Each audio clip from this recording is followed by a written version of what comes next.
Sunday suspense, শুধুমাত্র radio Mirchi 98.3 FM এ। It's hot. Bangla সাহিত্যের রোমাঞ্চকর কিছু গল্প দিয়ে সাজানো আমাদের এই বিশেষ নিবেদন সানডে সাসপেন্স। কবি, ঔপন্যাসিক, প্রবন্ধকার, ঘনাদার সৃষ্টিকর্তা প্রেমেন্দ্র মিত্র। ভূতের গল্প প্রসঙ্গে উনি নিজে এক জায়গায় বলেছেন, ভূতের গল্প ব্যাপারটা আসলে ভয় নিয়ে খেলা করার একটা মজা। আমরা রাগ, হিংসা, ঘৃণা, ভালোবাসা, দয়া, মায়ার মতো সব রকম মনের ভাব নিয়ে উপভোগ করার মতো গল্প যখন বানাই, তখন ভয়টাকেই বা বাদ দেব কেন?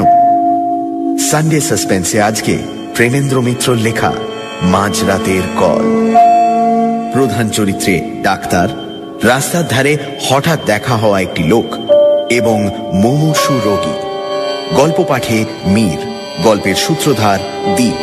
শুরু হচ্ছে মাঝরাতের কল।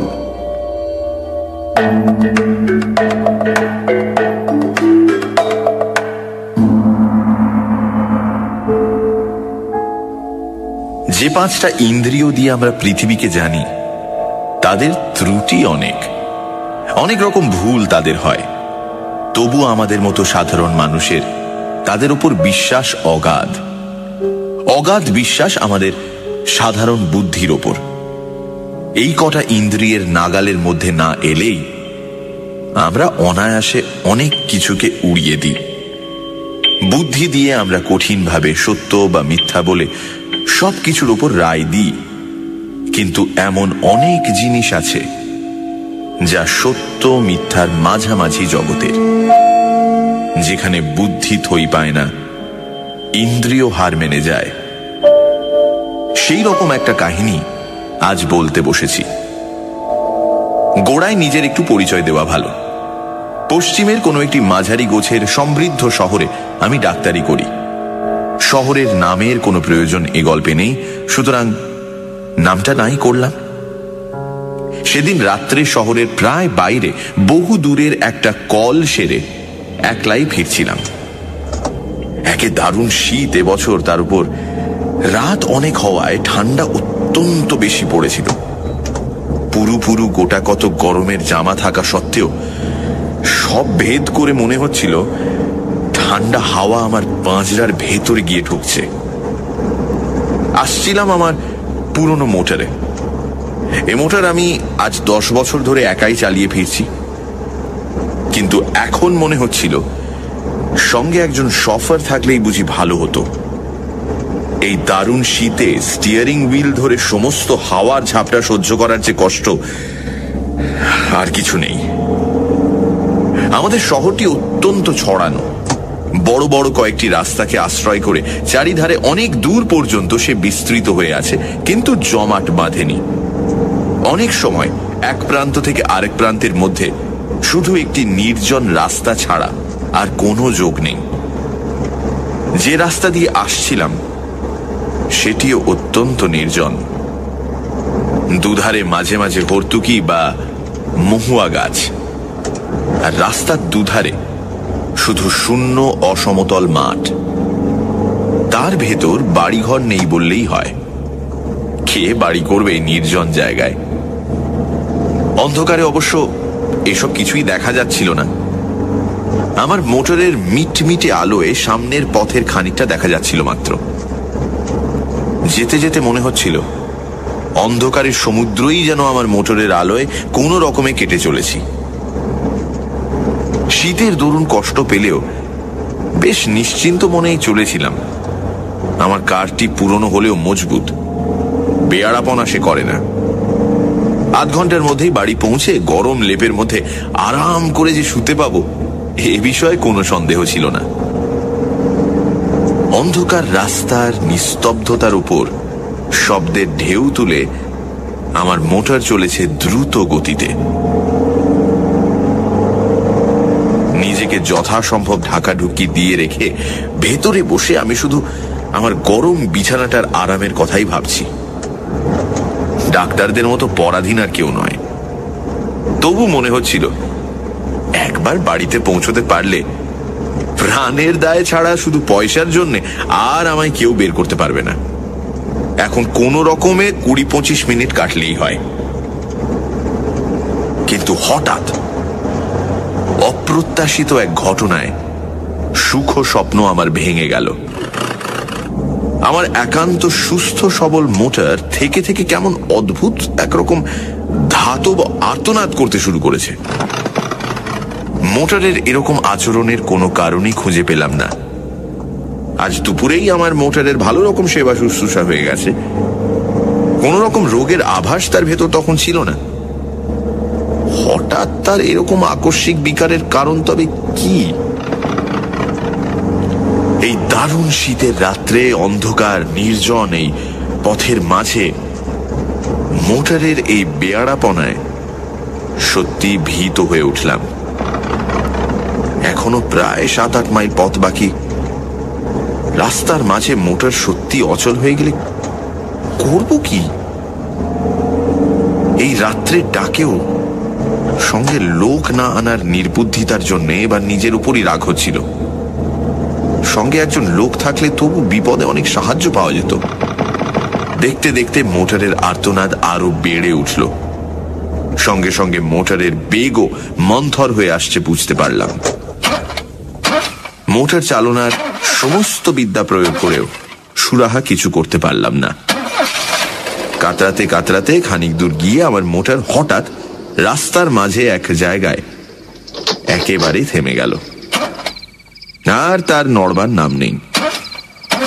চেষ্টার আমি তখনও ত্রুটি করলাম না, কিন্তু আমার পীড়নে অস্ফুটভাবে একটু কাতরোক্তি করে ওঠা ছাড়া আর কোনো সাড়া সে দিল না। ভয়ে দুর্ভাবনায় সত্যিই তখন আমার সমস্ত দেহ আড়ষ্ট হয়ে এসেছে।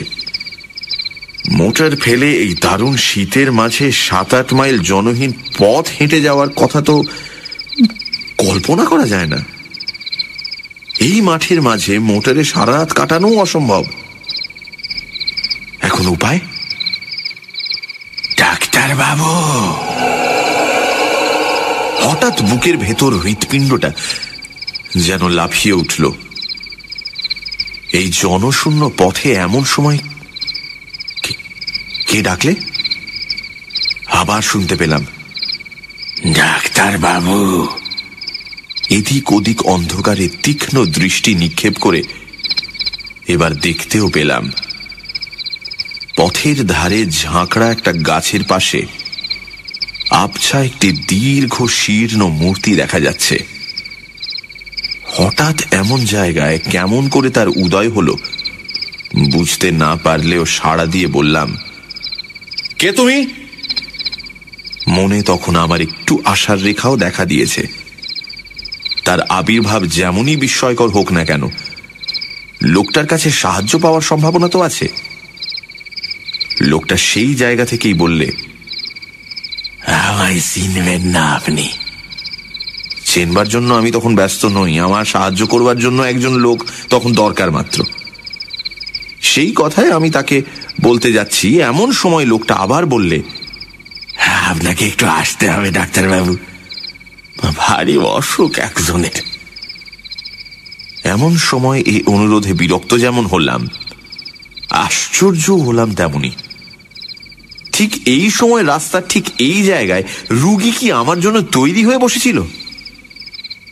লোকটা আমার মনের কথাই যেন আঁচ করে বললে, হে ভগবানের দয়া ডাক্তারবাবু, এমন সময় আপনাকে এখানে পাবো স্বপ্নেও ভাবিনি, অথচ না পেলে কি বিপদই সে হতো। বেশি কথাবার্তা তখন আর ভালো লাগছিল না। একটু বিরক্ত হয়েই বললাম, কোথায় তোমার রুগী? লোকটা এবার নিঃশব্দে অন্ধকারের ভেতর একদিকে হাত বাড়িয়ে নির্দেশ করল। সেদিকে চেয়ে দেখলাম সত্যি দূরে একটা বাড়ির আলো যেন দেখা যাচ্ছে। এরকম নির্জন প্রান্তরের মাঝে এরকম বাড়ি খুব কমই থাকে। হঠাৎ এরকম জায়গায় এমন সময়ে যাওয়াও একটু বিপজ্জনক। তবে শত্রু আমার কেউ তো নেই, এবং সঙ্গে টাকা কড়িও নিতান্ত সামান্য, এই যা ভরসা। একটু ভেবে নিয়ে জিজ্ঞাসা করলাম, কি অসুখ? উত্তর এলো, জানি না ডাক্তারবাবু, কিন্তু অত্যন্ত সঙ্গীন অবস্থা। তাড়াতাড়ি না গেলে বোধহয় বাঁচানো যাবে না। দোহাই আপনার, চলুন ডাক্তারবাবু। কোথায় নিজের বিপদ সামলাবো, না হঠাৎ রাস্তার মাঝে মাঝরাতে যেতে হবে পরের চিকিৎসায়? তবু ডাক্তার মানুষ, জীবন মরণের সমস্যা শুনলে চুপ করে বসে থাকতে পারা যায় না। বাধ্য হয়েই তাই বললাম, চলো। সানডে সাসপেন্স, শুধুমাত্র রেডিও মির্চি 98.3 FM এ। It's hot. গল্পের পরবর্তী অংশ, ব্রেক।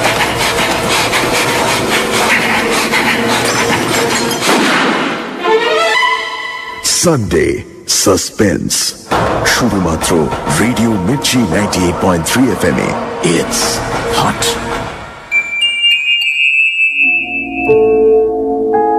সানডে সাসপেন্সে আজ শুনছেন প্রেমেন্দ্র মিত্রর মাঝরাতের কল।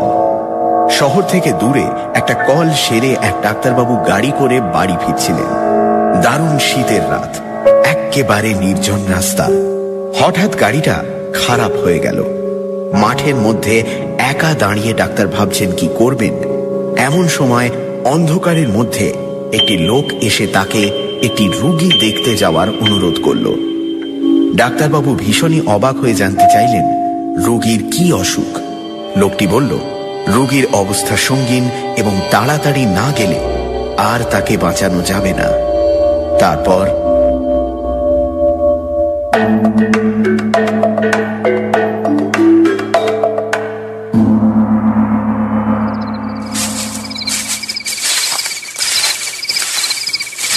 মাঠের ওপর দিয়ে সরু একটা পথ, অন্ধকারে ভালো দেখাই যায় না। তাই ধরে লোকটার পিছু পিছু মিনিট পাঁচেক হেঁটে একটি বাড়ির উঠোনে এসে দাঁড়ালাম। সামনে একটি ঘরের দরজা থেকে আলো দেখা যাচ্ছে। সেই দিক দেখিয়ে লোকটা বলল, ওই ঘরেই রোগী বাবু, আপনি যান, আমি এক্ষুনি আসছি। অন্ধকারের ভেতরই বুঝতে পারছিলাম বাড়িটি বিশেষ সমৃদ্ধ চেহারার নয়। গুটি চার পাঁচে ঘর এবং একটুখানি ঘেরা উঠোন। ঘরগুলিও সব পাকা ছাদের নয়, দুপাশে খোলার ছাউনি। লোকটার কথা মতো সামনের ঘরে গিয়ে এবার ঢুকলাম। ঘরটি আয়তনে বিশেষ বড় নয়, তার উপর নানান আকারের বাক্স প্যাঁটরায় বোঝাই বলে ভেতরে নড়বার চড়বার স্থান অত্যন্ত অল্প। দরজার মুখোমুখি একটি জানালা। সেই জানালার ধারে মিটমিট করে একটি কেরোসিনের লণ্ঠন জ্বলছে। সেই আলোতেই অস্পষ্টভাবে দেখা গেল দরজার বাঁ ধারে একটি চারপায়ায় অত্যন্ত শীর্ণ এক ভদ্রলোক শুয়ে আছেন। আমি ঘরে ঢুকতেই ক্ষীণ স্বরে তিনি বললেন, এসেছেন ডাক্তারবাবু, আপনার দয়া কখনো ভুলব না। বসুন। ঘরের ভেতর এদিক ওদিক চেয়ে বসবার জায়গায় একটি মাত্র দেখতে পেলাম। জানালার কাছে চারপায়া থেকে অনেক দূরে একটি বেতের মোড়া। সেইটাই টেনে চারপায়ার কাছে বসবার উদ্যোগ করতে ভদ্রলোক আবার ক্ষীণ স্বরে বললেন, বসুন বসুন, ওইখানে বসুন। আগে আমার রোগের কথা বলি, শুনুন। একটু হেসে এবার সেইখানেই বসলাম।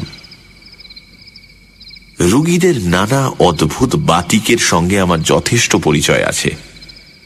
বুঝলাম খানিকক্ষণ ধরে নিজের রোগ সম্বন্ধে ভদ্রলোকের নানা মতামত আমায় এখন শুনতে হবে, না শুনলে নিস্তার নেই।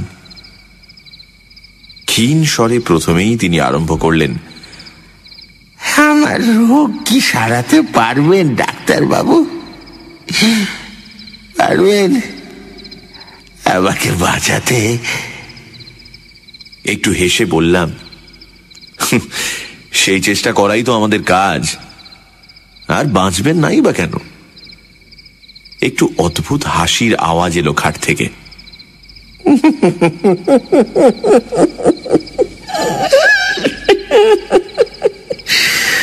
বাঁচতেও পারি তাহলে ডাক্তারবাবু?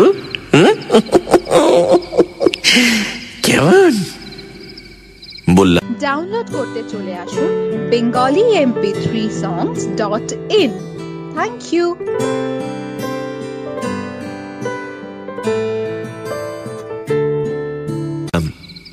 পারেন বই কি?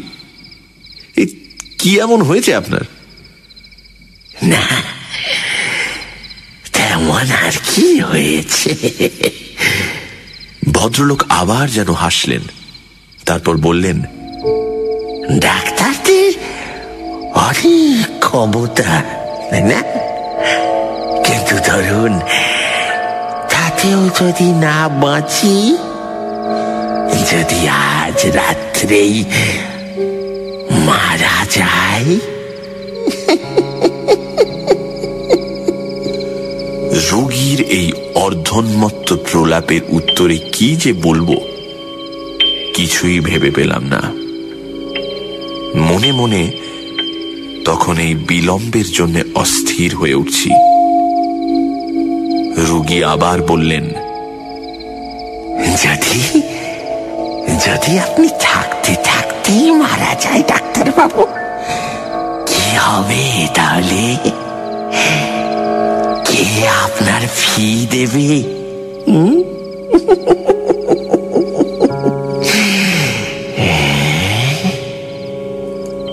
আচ্ছা, পাগল রোগীর পাল্লায় তো পড়া গেছে। বললাম, যদি নেহাতি তাই হয় তাহলে ফি না হয় নাই পেলাম। আমরা শুধু ফির জন্যই সবসময় আসি না। তা বটে, তা বটে। পৃথিবীতে ভালো লোক, পৃথিবীতে মনুষ্যত্ব তাহলে এখনো আছে, না ডাক্তারবাবু? কিন্তু ফির ব্যবস্থা আমি করে রেখেছি ডাক্তারবাবু। হঠাৎ যদি মরে যায় তাহলে ওই বাক্সটি খুলে ফেলবেন, বুঝেছেন ডাক্তারবাবু? ওই বেতের ছোট্ট বাক্সটি, ওই বাক্সটি। ভদ্রলোকের স্বর আরো মৃদু হয়ে এলো। ওই বাক্স থেকে আপনার প্রাপ্য টাকা নেবেন, আরো একটা জিনিস নেবেন ডাক্তারবাবু। বলুন, নেবেন তো? একটু বিরক্ত হয়েই বললাম, কি? কিছু না ডাক্তারবাবু, কিছু না। একটা কাগজ, কিন্তু ভয়ানক দরকারি কাগজ। এই কাগজ যে ওখানে আছে শুধু আমি জানি, আর আপনি এখন জানলেন, আর কেউ জানে না।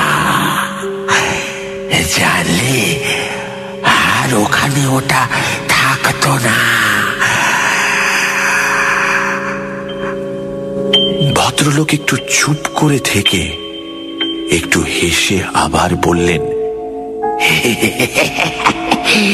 এ বাড়িতে কাউকে দেখতে না পেয়ে ভাববেন না যেন আমার কেউ নেই। আমার অনেক আত্মীয় আছে, ওত পেতে আছে আমার মরার অপেক্ষায়। শুধু শুধু তাদের বিশ্বাস আজ আমি হয়তো মরব না। তাদের বিশ্বাস মরবার আগে আর আমি কিছু করব না, তারাই পাবে সব। আমি এবার বলতে যাচ্ছিলাম, আপনার অসুখটা সম্বন্ধে। অসুখ তো দেখবেনি, তার আগে আর একটা কথা বলিনি। ওই কাগজটি আমার উইল, ডাক্তারবাবু। আমার ছেলের নামে উইল। সে ছেলেকে আমি ত্যায্য পুত্র করেছিলাম একদিন। কোথায় আছে তাও জানি না, কিন্তু জানেনি তো, রক্ত জলের চেয়ে ঘন। আর বেশিক্ষণ অপেক্ষা করা যায় না। মোড়া থেকে উঠে পড়ে আমি বললাম, এইবার আমি দেখতে পারি?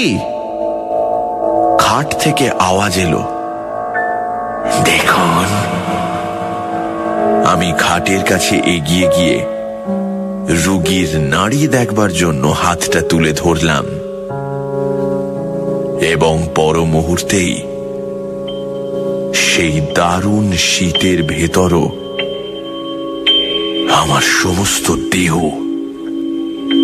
ঘেমে উঠল। সে হাত বরফের মতো ঠান্ডা।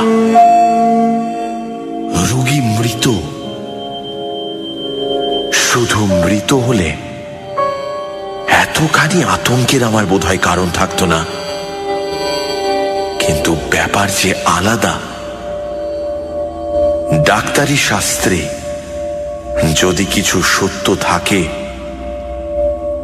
তাহলে এই রোগী এইমাত্র কখনোই মারা যায়নি। তার মৃত্যু হয়েছে অনেক আগে, কয়েক ঘন্টা আগে। সমস্ত দেহ তার কঠিন। উন্মাদের মতো আরো খানিকক্ষণ পরীক্ষা করলাম। না, ভুল আমার হতেই পারে না। কিন্তু তাহলে এ ব্যাপারের অর্থ কি? তখন কিন্তু স্থিরভাবে কোনো চিন্তা করবার আর আমার ক্ষমতা নেই। আতঙ্কে আমার বুকের স্পন্দন পর্যন্ত যেন থেমে আসছে। হঠাৎ জানালার কাছে বাতিটা দপ দপ করে নেচে উঠল। সেটা একবার নেড়ে দেখলাম, তাতে তেল এক ফোঁটাও নেই। প্রান্তরের মাঝে নিস্তব্ধ নির্জন বাড়িতে এই ভয়ঙ্কর অবস্থায় আমি একা। এই বাতির আলোটুকুই যেন আমার একমাত্র সহায় ছিল, তাও নিভতে চলেছে দেখে আমি দ্রুত পদে ঘর থেকে বেরিয়ে পড়লাম। বুঝতে পারলাম পেছনে আলোটা আর কয়েকবার নেচে নিভে গেল। তখন আমি উঠোন ছাড়িয়ে এসেছি প্রায়। কিভাবে তারপর অন্ধকার প্রান্তরের ভেতর দিয়ে ছুটতে ছুটতে এসে মোটরে উঠেছিলাম তা আমার মনে নেই। মোটর চালিয়ে শহরের মাঝ বরাবর আসবার পর আমার যেন স্বাভাবিক জ্ঞান ফিরে এলো। সবচেয়ে আশ্চর্য ব্যাপার মনে হলো, মোটরের এই চলা। খানিক আগে অদ্ভুতভাবে যে মোটর বন্ধ হয়ে গিয়েছিল, হঠাৎ এবার বিনা চেষ্টায় আপনা হতে সে মোটর এমন শুধরে গেল কি করে? তারপর দিন দিনের আলোয় লোকজন সঙ্গে করে নিয়ে সেই প্রান্তরের মাঝকার বাড়ির নিঃসঙ্গ রুগীর শেষ ইচ্ছা পূর্ণ করবার ব্যবস্থা করেছিলাম। তার ছেলেই আজকাল সমস্ত বিষয়ের মালিক। সেদিনকার রহস্যের স্বাভাবিক মীমাংসা কিন্তু আমি এখনো করতে পারিনি।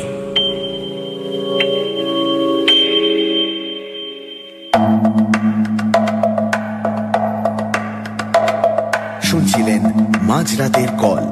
রচনা প্রেমেন্দ্র মিত্র। গল্পের সূত্রধার দীপ। গল্প পাঠে মীর। শব্দগ্রহণ, আবহ সঙ্গীত এবং স্পেশাল এফেক্টসে রিচার্ড।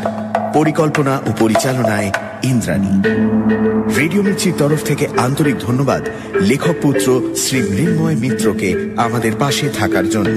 আগামী সপ্তাহে ঠিক এই সময় আরো একটি রোমাঞ্চকর গল্প নিয়ে হাজির হবে সানডে সাসপেন্স।